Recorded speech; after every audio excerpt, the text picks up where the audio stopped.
मान लो कि आप एक लैपटॉप परचेज करना चाहते हो। अब आप क्या क्या देखते हो? एक लैपटॉप के अंदर आप उसका बैटरी बैकअप देखते हो, साइज देखते हो, प्रोसेसर देखते हो, रैम कौन सी है, कितनी है, ग्राफिक्स कार्ड क्या है। ये सारी ही चीज़ें आप देखते हो। और ये सारी ही चीज़ें देखने के बाद आप कुछ मॉडल सेलेक्ट करते हो और उन मॉडल में जो सबसे अच्छा लैपटॉप होता है वो आप परचेज करते हो। रिसर्च एनालिस्ट का काम भी कुछ ऐसा ही होता है।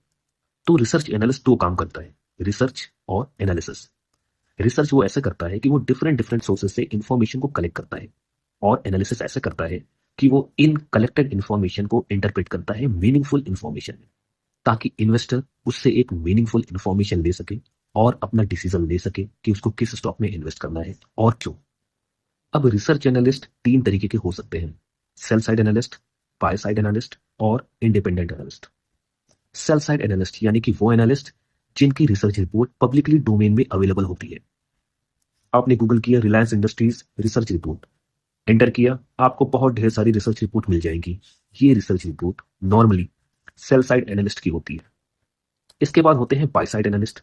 बाय साइड एनालिस्ट का मतलब है ये अपनी रिसर्च रिपोर्ट कॉन्फिडेंशियल रखते हैं। इनकी रिसर्च रिपोर्ट पब्लिकली अवेलेबल नहीं होती। इनकी research report basically fund managers, mutual fund houses, इन सब के लिए होती है। और फंड मैनेजर्स या म्यूचुअल फंड जैसे हाउसेस इनकी रिसर्च पे स्टॉक को बाय और सेल करते हैं। इसके बाद आता है इंडिपेंडेंट रिसर्च एनालिस्ट। ये वो एनालिस्ट होता है जो नॉर्मली अपनी रिपोर्ट्स को सब्सक्रिप्शन बेस पे देता है। इनके क्लाइंट में इंडिविजुअल ब्रोकरेज हाउसेज या अदर इंस्टीट्यूशंस हो सकते हैं।